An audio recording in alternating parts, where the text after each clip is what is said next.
स्नान और नहाने में क्या अंतर है?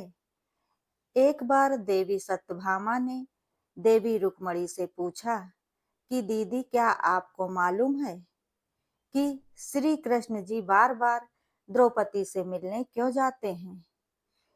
कोई अपनी बहन के घर बार बार मिलने थोड़ी न जाता है। मुझे तो लगता है कुछ गड़बड़ है। ऐसा क्या है जो बार बार श्री कृष्ण द्रौपदी के घर जाते हैं? तो देवी रुक्मणी ने कहा, बेकार की बातें मत करो। ये भाई बहन का पवित्र संबंध है। जाओ, जाकर अपना काम करो। श्री कृष्ण समझ गए और कहीं जाने लगे तो देवी सत्यभामा ने पूछा कि प्रभु, आप कहाँ जा रहे हैं? तब श्री कृष्ण जी ने कहा कि मैं द्रौपदी के घर जा रहा हूँ।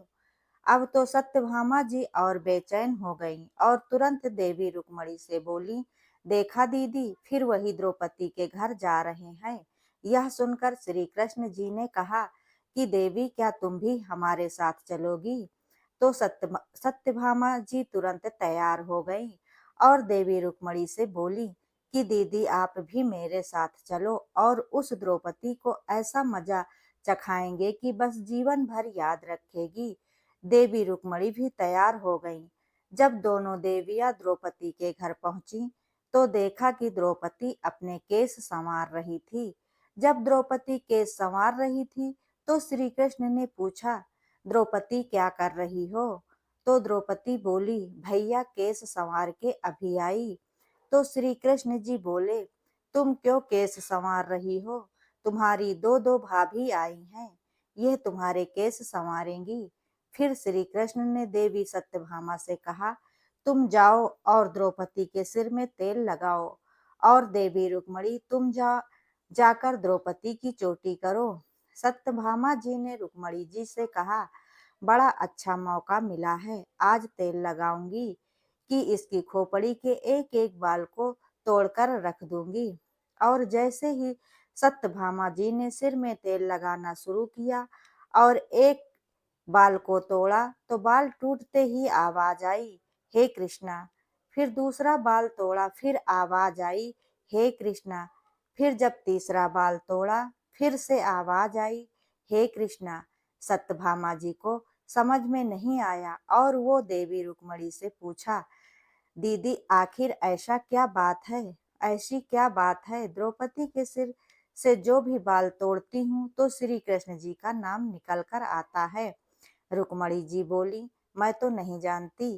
पीछे से श्री कृष्ण जी बोले, देवी सत्यभामा, तुम देवी रुक्मणी से पूछ रही थी कि मैं दौड़ दौड़ कर इस द्रौपदी के घर क्यों जाता हूँ? क्योंकि पूरे भूमंडल पर, पूरी पृथ्वी पर कोई संत, कोई साधु, कोई सन्यासी, कोई साधक, कोई उपासक नहीं, ऐसा नहीं हुआ है जिसने एक दिन में 3.5 करोड़ बार मेरा नाम लिया हो। ये केवल एक ही ऐसी हैं जो एक दिन में 3.5 करोड़ बार मेरा नाम लेती हैं।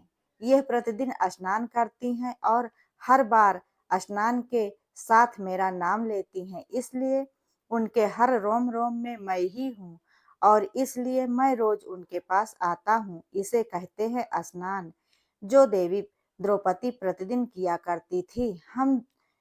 हम लोग जो हर रोज साबुन, शैम्पू और तेल लगाकर अपने तन को स्वच्छ करते हैं, इसको केवल नहाना कहा जाता है। स्नान का मतलब है हमारे शरीर में 3.5 करोड़ रोम छिद्र होते हैं। जब नारायण से पूछा गया कि ये 3.5 करोड़ रोम छिद्र क्यों होते हैं, क्यों दिए गए हैं, तो नारायण ने कहा, जब मनुष्य 3.5 करोड़ बार भगवान का नाम लेता है तब पूरे जीवन में एक बार उसका स्नान हो पाता है। इसे कहते हैं स्नान, जो केवल देवी द्रौपदी जी ने किया था। दोस्तों, अगर आप लोगों को ये वीडियो पसंद आया हो, मेरे द्वारा वीडियो में बताई गई इस जानकारी से अगर आप लोगों को थोड़ा सा भी लाभ मिलता है तो वीडियो को लाइक, शेयर, कमेंट जरूर करें और ऐसी ही ज्ञानवर्धक और धार्मिक जानकारियों के लिए चैनल को सब्सक्राइब करें।